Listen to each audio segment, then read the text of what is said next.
There we go. And we're recording.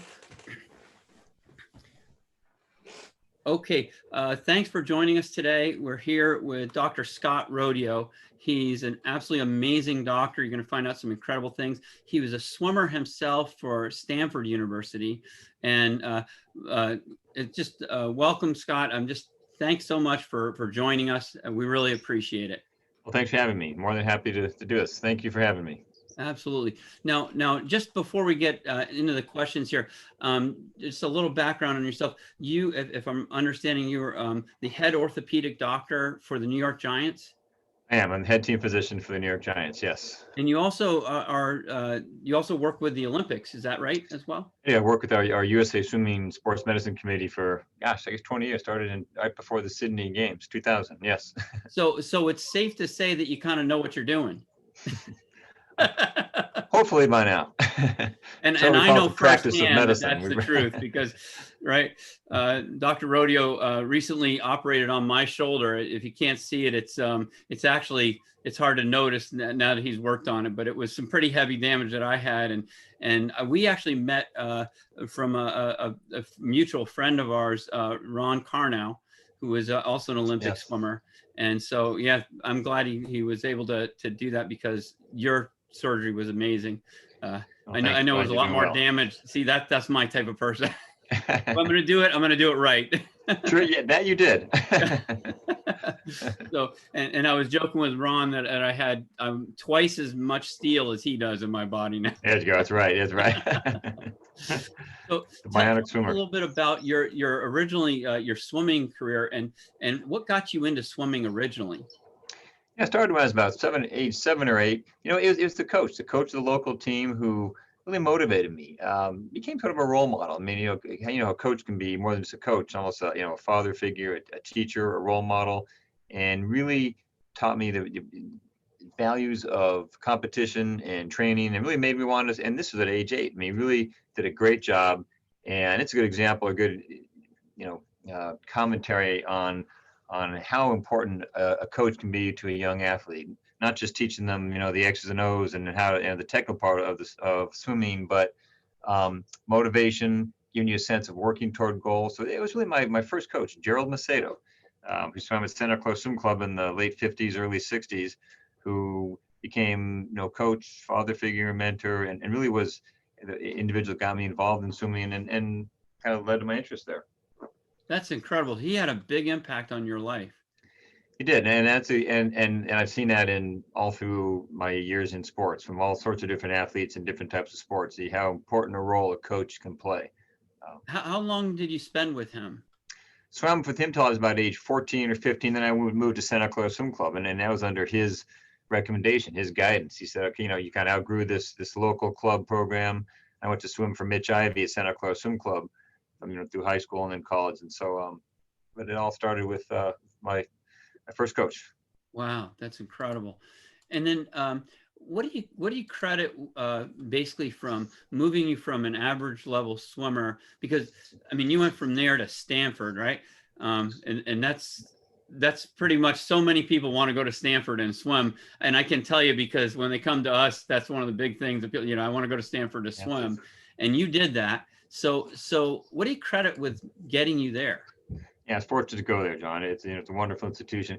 Like anything, I think it's the harder I work, the luckier I get. I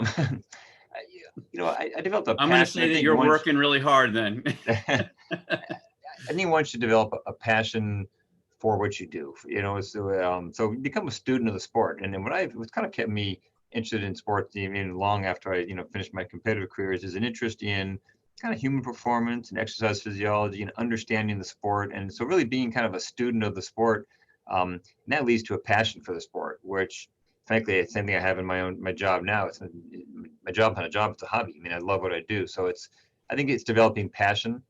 That really shows. Everybody should have a passion for something, whether it's, being a musician, collecting stamps, or being an athlete. Find something that really drives you, that really motivates you. So that's what led to my continued involvement with the sport. Wow. And so that just to me, we were always at Indiana. We're on that type of, swimming level. And it was just amazing to see the athletes, and you guys, if I'm understanding it, you had to be academic athletes there, right? Yeah, you do. You really gotta, gotta be good in academics. I remember speaking with them a while ago for one of our swimmers that was trying to go there, and they said at this time, to walk on the team, you have to have 3 Olympic trial cuts. Isn't that crazy? Yeah, it's They say you may never race, but you'll at least be able to practice. Yeah, crazy. Amazing. So true. Yeah, and can you tell us a little bit about your experience with Stanford University? Because I know you were swimming at the same time. I think you and I are very close to the same age. I was born in 62. Yeah, 63. Okay, there we go. And so we were swimming about the same time. And so some of the athletes that I was racing against, we probably even saw each other at some swim meets and didn't know it. Right. It's amazing, right? But I'm just I know some of the athletes that were there had also gone through and they were going into the 1980 Olympics, which we boycotted. Yep. And then they swam and made, some of them made it to 84, some of them didn't. It must have been so bittersweet, and you got to see all that firsthand. I remember training at Santa Claus Swim Club. I was just in high school and not that level yet, in the late 70s, and athletes who were getting ready for the 80 games. Mm-hmm.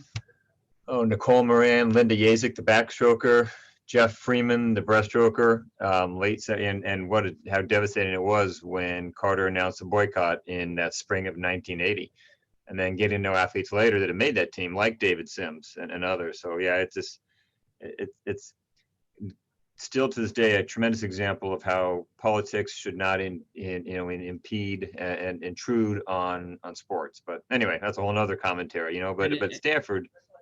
And it's so relevant actually today with what's going on with Beijing and the possibility of doing that. And just hopefully there's a signal that goes out to people that, it doesn't go away. Well, right. You take away exactly. That was an unfortunate time. And then, but what I loved about Stanford, obviously, there's any sports at level, there's the team aspect and the camaraderie. What I really loved, though, the primary thing, John, was working toward a goal.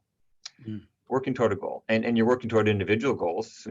So, assuming being a very individual sport, you got your own individual goals and time goals, which are very concrete. A number, but also the team goals. Swimming is very much a team sport in team swimming, college swimming. So I really loved being part of the team, working toward a goal. Right. And it was a great team when you came, right? And a great team when you left. The whole time it was crazy. Yes. You guys were really superstars there. And then now, was your coach Skip Kenny at that time? Yeah. Yes. Skip was a great motivator. Obviously, great technical coach as well. But Skip's real gift was a tremendous motivator. And I learned a lot from Skip. I learned a lot about coaching and really great example of how to mold the group of young men. Again, it shows that a coach is much more than just, again, a technician teaching you X's and O's, teaching you the technical part of swimming. That's almost a given. It's the everything else kind of, but as a tremendous motivator, teacher, educator. Right. And then I think if I'm right, I don't know if it was that time, but I think the girls had Richard Quick. Is that right? Yeah. George Haynes was there. The famous George Haynes from Santa Clara Swim Club in the 60s and 70s, and then Richard Quick, yeah. And what an amazing group of people. Both. Exactly. And so I got to work with both of them later on in my roles with USA Swimming, as a physician with both those individuals as well. And it's been special. Special work with coaches like Richard Quick and Skip and Eddie Reese and Bob Bowman and all these guys. Just been, you learn a huge amount from these coaches who've been around the sport for so long. And you learn this, again, it's much more than just the technical part of the sport. It's really understanding how they are true teachers, motivators, educators. And to be going from their student to one of their peers must be such an interesting experience. It's fun to work with them. It's an honor. It's an honor and a privilege, really. It's and I say it about working with a lot of athletes. Same with working with the football team, the New York Giants. It's a lot of work, but it's at the end of the day, it's a privilege to work with these athletes. It really is. Wow, that's fantastic. And so what made you become an orthopedic doctor? Did you always want to be a doctor? Or? Yeah, I was always kind of interested in sort of the exercise physiology, kind of human performance part of things, and it really grew out of my experience as an athlete. Quite honestly, I was interested in medicine, and I kind of gravitated toward musculoskeletal injuries. I think some of it came from my own injury experience as a swimmer. Had real shoulder issues, had some knee issues. In fact, I tell you one thing that got me interested in sports medicine. I remember still to this day. I was about 15 years old, shoulder pain, which is common in swimmers. Went to my our family doctor, and he said, "This is no problem. You just take 3 months off. Your shoulder will feel fine." And I was saying, "Well, doc, I'm going to swim practice in an hour. You got a plan B?" I mean, it just showed how um, that's the way it is, right? you needed physicians that understood the demands of the sport, and that's what got me interested in learning more about taking care of active individuals and in sports medicine. But but my that's love a for whole medicine, different thing, isn't it? I mean, to tell somebody to rest is one thing, but when you're dealing with somebody that's not going to rest and still be able to help them, that's a different and that's the animal. challenge, exactly. Understanding, and part of that is, I think, having been an athlete does help you as a sports medicine practitioner, understanding the demands of the sport, understanding the mindset of the athlete, understanding what it means for that athlete to be injured, to be out of training. Being able to relate to the athlete and what the sport means to them is critical. And I can tell you this: when I came in and I had seen a doctor originally, and then Ron said, "Hey, you gotta take a look over here instead." And he said, and the doctor originally said, "Hey, we're going to leave, part of the muscle ripped off." And that just didn't sound good to me as an athlete. Right. Like, I want to get back to at least, even though I'm not doing that, I still want that, and I might want to someday. You always have that in your mind. And when I came into you and you said, "Okay, what do you want to do?" And I said, and I knew right away that you knew what I was talking about. You've been there, you've seen that. It's a different feeling. And this guy, the other guy, I guess he was pretty good, but I felt totally different when I came in. Yeah, I think having been an athlete does help you. You can relate to the athletes, what they're going through, what their goals are, and it's a privilege to work with them and trying to get them back to their goals. And we don't bat 1,000, but it's fun to work as part of a team with the athlete, the trainer, the therapist, the doctor. It's a team. It's no one individual that's responsible for all the success. And the same thing I see working with the New York Giants. It's you learn a huge amount from working with physical therapists, with athletic trainers. And it's really teaches you. It's a team approach toward getting that athlete back to what they want to do, whether it's an Olympic swimmer, a professional football player, or the 65-year-old recreational athlete. For all those individuals, the goals are equally important. Getting back to playing recreational tennis for the 65-year-old can maybe as important as that professional football player looking for a next contract. So, and I learn a lot taking care of the elite athletes. The lessons you learn from those athletes can inform your ability to take care of, your weekend warriors. Got it. I can tell you this is very interesting. You're talking about the physical therapist, and I'm in physical therapy right now. And I was interesting. So they had asked me who my doctor was, and I mentioned that it was you. And your name is already definitely out here. That's for sure. Oh, I've heard of him. Wow. That's fantastic. So that was great. Let me ask you another question here, because you work at the Hospital for Special Surgery, right? I do, yes. How long have you been there? So, I trained here from 1990 through 1996. Did my orthopedic residency training here, did 2 years of fellowship in sports medicine and then shoulder surgery. Joined the staff in 1996. So I've been here ever since, my whole career here. So 24 years on the faculty. And I stayed here because it's a special place. Truly, it's the biggest orthopedic hospital in America. But the reason I stayed was the ability to pursue research in conjunction with clinical practice, and to really, and that's what I love, what I do. It kind of, that's my passion, to kind of not only take care of patients, but to take the problems we see in the clinic or operating room, explore those in research. I run a laboratory. We do a lot of work in basic tendon and ligament biology. And it's fun to kind of wear both hats, the researcher plus the clinician, where you identify, you say, I see the problems in my clinic, I see the problems in the operating room, I know what areas are unsolved, and go to laboratory, work on those problems. And the goal is to take what we learn in research back to our patients. And HSS is a culture that supports that. A close working relationship between clinicians and researchers for many, many, many years. It's been kind of the culture here. And so kind of why I ended up staying. Yeah. And I'm glad they changed the name of that hospital, by the way, from the first part. Used to be the ruptured and crippled, the RNC. Yeah. That was hernias back, 75 years ago. All right. Right. And they said, and they even have a sign there, we changed our name from this. Right. But boy, they treat you fantastically. Everyone that I met there has been wonderful. Good. Let me ask you, how do you feel like your swimming experience? I know you said a little bit about this. How do you feel like your swimming experience has impacted you during your career and the way you pursue what your passion?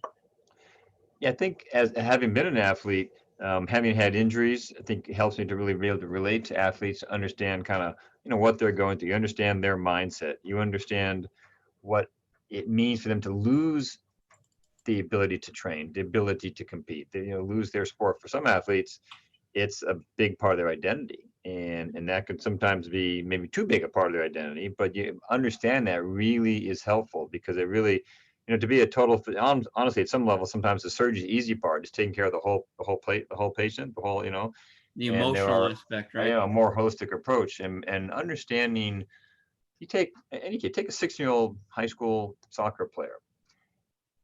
She tears her ACL, she can't play. That's a big deal for those kids. I mean, that's their social circle, it's their identity, it's what they do. I mean, it can be a big deal. It's not, oh, just you hurt your knee, we'll fix it. I mean, that's just almost a small part of it. And I think having been around athletes and kind of lived that, how important it is for that athlete and what it means to lose the ability to train. But this is also no different than, again, back to that 65-year-old recreational tennis player or skier. To lose the ability to be active, that's a big deal. And so I think having appreciation for that is helpful. And it certainly comes across.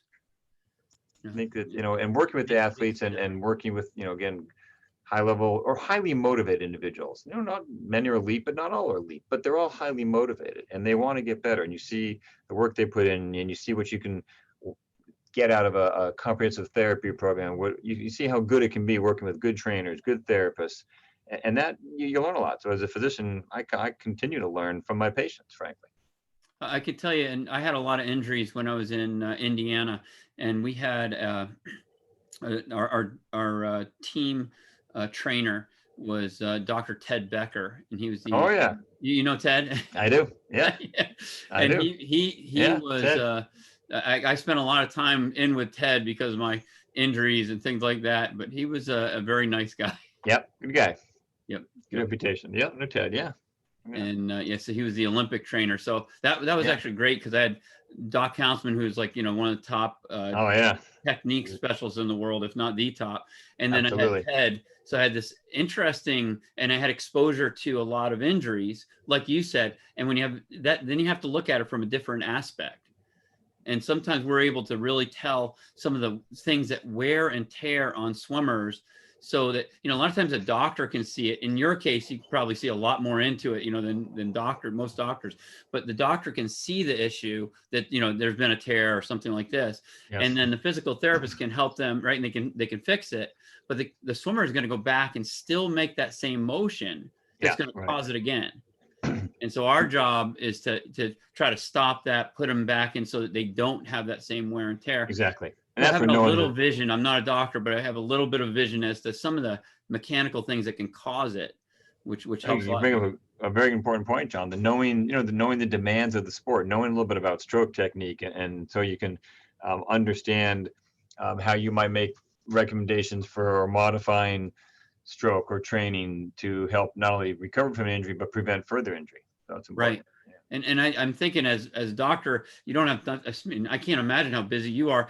How could you go in and change their technique? You got lots to do. You could tell them, don't do this, but right. It takes a lot of time. Well, understanding the demands on that athlete helps make you a better physician. Great example. We had an athlete, 2008 Olympics, who, the story, it's well out there. It's just nothing confidential, but basically was going to need to have a biopsy down in the groin, and right before the 2008, the right around Olympic trials in 2008, and the urologist, famous urologist said, "Oh, we'll just operate, and you'll be out of the water for 2 weeks, but you can go right back to Olympics and train." Had no concept like you'll be out of the water for 2 weeks and you'll fly to Beijing and you'll go compete. Right. You know, I mean, no understanding of sort of the demands of the sport and what you need to do. You're not going to operate on your, you know, your thigh and then go, you know, be as an Olympic breaststroker. Right. You know, so just again, understand the demands of the position of the, you know, it's no different than understanding taking care of a wide receiver. I know what they've got to do with their foot and ankle. Right. And when you've lived that life, you have that feeling, right? It's amazing how much more you understand. And that just helps. I think it makes you a better doctor. So yeah. So what kind of injuries do you normally see coming from the swimming world? I'm guessing one is shoulders. certainly shoulders are the most common, just because, you know, it's the repetitive loads on the shoulder, and, you know, it's muscle fatigue, and then shoulder is complex, and it's, you know, it's really a lot of it is kind of overuse shoulder injury, shoulder pain, you know, kind of rotator cuff muscles, you know, the fatigue and underlying laxity, sort of, you know, looseness in the joints can often play some role. In fact, a little bit of laxity can be a good thing in athletes, and for a sport where you demand such high, you know, ranges of motion like swimming, a little laxity can be advantageous, but it's a fine line there. Where a little bit's good, a little more is can tip you over the other side. So where if it's, then you can get more injuries, right? Yeah, exactly. What you often see is individuals that have a little bit of laxity in the shoulder. Somebody that's, you know, congenital, that's the way you are, that's why you're a great athlete, but some of it can be acquired over the years. Mm-hmm. There's laxity, you tend to have to use the muscles more to kind of stabilize the shoulder, which they can do perfectly well to a point. Right. And what happens is, you know, muscles fatigue. And so you're in your 12,000th yard of your workout, the muscles fatigue. Now you lose some of the muscle contribution to shoulder mechanics. And that's when you start to get in these overuse shoulder injuries, which is why one of the, you know, the mainstays in both treatment and importantly prevention is a comprehensive strengthening program, really working on all the muscles around the whole shoulder girdle, not just the rotator cuff, but all the muscles around your shoulder blade, and even beyond that. You know, the so-called core muscles, your hip muscles, your low back, abdominal muscles, pelvic muscles. A lot of the power in the upper extremity comes from the core, and there is not uncommon. There are some deficits in just certain muscle groups. I mean, athletes often say, you talk about therapy. Oh, I'm strong. I train. I'm a World Olympic athlete. True, but there can be muscle imbalances. So yes, you're strong, but there's imbalances, and that will very much affect joints. So anyway, it's long answer, but the most common thing we see is shoulder issues. But we see other overuse issues. Low back, you know, the lumbar extension forces, you know, in breaststroke and butterfly put stress on the low back. A lot of it's muscular, but there can even be some bone and joint issues and stress reactions that can occur in the growing skeleton. You will see that in adolescent athletes. See some knee issues in breaststroke, you know, the high load to the breaststroke kick. Similarly, some ankle issues from, you know, the hyper flexibility and butterfly kick and backstroke kick, just, you know, the high loads on some of the tendons. So, you know, there are a number. They have to use such a range of motion, right, and be powerful through those, right? And exactly. High ranges of motion plus repetitive use. I mean, think about the number of arm revolutions per lap, per day, per we training. Figured in a low level program just in freestyle. Just add it up. It's tens of thousands. Rated it out that it's going to be something around just in a low level college program at one a days, 5 days a week. It ends up to something like 1.2 million strokes. Yeah, exactly. Right. So and if you took a rope and you went across a rock a couple times, no big deal. But if you kept doing it for 1.2 million times, exactly what happens. That's exactly right. That's exactly right. So, and which really gets to, you know, the issue of, you know, what can we do to kind of, you know, prevent an injury? Well, it's establishing good muscle strength, muscle endurance, comprehensive program, not just the shoulders, but again, the core, back, abdominal muscles are all really, really critical. Right. We have a strength training program in our company that deals with that, and we have, you know, physical therapists that help us understand, you know, because they have a lot of insight sometimes into you know, what can be done and how to do it. And to us, it's really important. We were talking. I was interviewing Eng Peng Seong the other day, and from Singapore, and I don't know if you remember him, but he was absolutely massive, like real powerful, and what an amazing person too. I'm so lucky to be able to do this with you guys. That's neat. Phenomenal. That's neat. Yeah. And he was saying that strength was so underrated in regards to, like, some people say, oh, you don't need strength to swim. It's one of the major cornerstones. Oh, it really is. It really is. It really is. To avoid that, you're going to have injuries. Absolutely. Wow.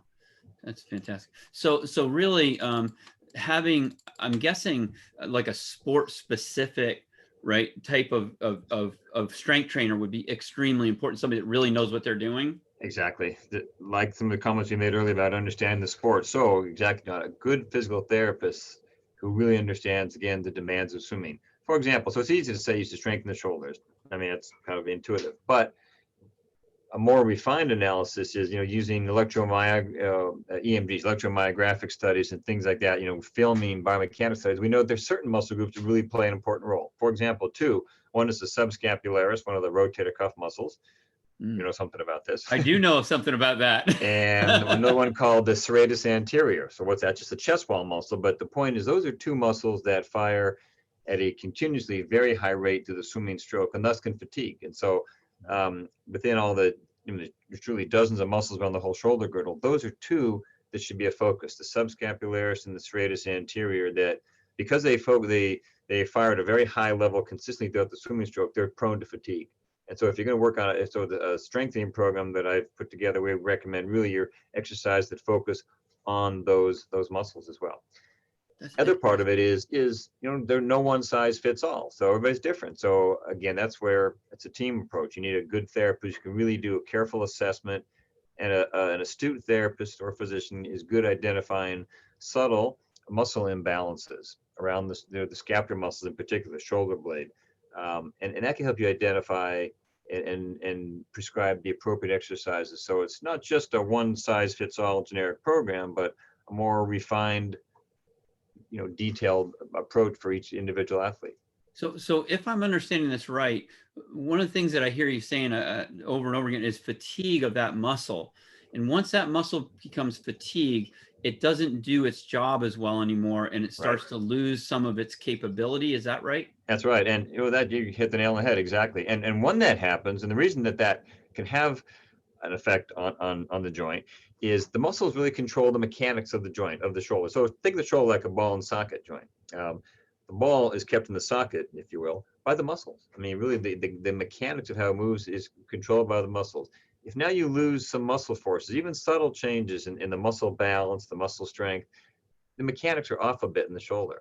And it can be subtle, but over time, repetitive one arm muscle starts pulling harder than the other one now. And the joint moves a little bit abnormally, and you start to get impingement on other structures. So there's a number of secondary changes ensue, and that's what kind of ends up leading to pain. So it affects the mechanics of the joint. And we continue to, try to study, the mechanics of the stroke and understand how the muscle forces are critical in mechanics, and how muscle dysfunction, weakness, and how that has an adverse effect on joint mechanics and thus can cause pain. So and the force pattern, right, as it goes back and where it applies force, things like this, right, that all can change and adjust depending on which one. I didn't realize this. My physical therapist told me there's 17 muscles, I don't know if this is right, that are attached in the shoulder. Is that right? That's right. Exactly. The scapula, shoulder blade, is a number of muscles that attach. In the shoulder blade, the scapula is the stable base from which all else flows. So exactly. And that's why they keep telling me I've got a problem with my scapula. And that's common. And that's neat about really looking at, So that has such an impact. So as coaches do sometimes these really long workouts and trying to get more out of their athletes in a good, trying to go down that road. Sure. I mean, well, they can also have this negative impact as well. So they got to be careful, because if they train too little, they won't have performance. But if they train too much, they also won't have performance. And that's the art of coaching, identifying that happy medium. And maybe you use that to say, okay, maybe today we won't use hand paddles. We won't do some pulling sets, or we'll do more kicking, or we'll kick with one arm on the board and one at the side, because overhead position may cause pain. A sophisticated approach where you're keeping the athlete in the water, you're training, but you're, again, one size does not fit all. And you're at a workout, but then you monitor how that athlete feels on Monday, and then Tuesday, and then Wednesday, and don't be afraid to make changes. I mean, that's, I think, the mark of a great coach, is the ability to kind of respond to their athletes day by day, week by week, month by month. They're all different. How athletes get through the season, how and when they fatigue, things outside of sport. are affecting them. Right. So you got to be in touch with your athletes. You do. And that's Understanding exactly. And that's the mark of a great coach. It's kind of what I learned it, swimming with both my own experience, but working, at the Olympic level with guys like Eddie Reese and Richard Quick and Bob Bowman. They again, they have that sixth sense, that tremendous intuition to kind of understanding the athlete, and a great coach can kind of, without even the athlete saying anything, they can kind of go, if something's going on, talk to me. They can tell. Right. Maybe something with your personal life, your family life. But those things all impact training and competition.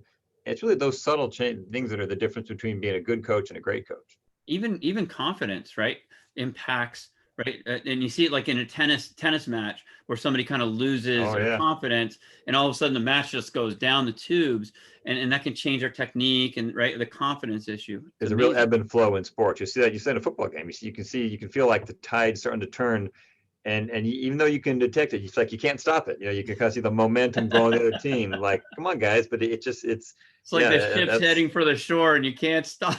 No, it's very real. It's very real. That's where a good coach can really intervene. So, and you've written, if I'm right, you've written some incredible articles on this, and if you don't mind, there's some of them I think on the internet that we might be able to attach. Sure. I'm happy to give you reprints too. That's sure. That would be wonderful, and that way, hopefully, this will get out to as many people that can use it as possible. That would be fantastic. Sure. Well, happy to help. Scott, you've been fantastic. Thank you so much for my operation. My family thanks you, and thank you so much for joining us today. It's been such. Thanks for having me. I enjoyed it. That was fun. Always fun. Thank you. Thanks again. Take care. All righty. Thanks, John. Take care.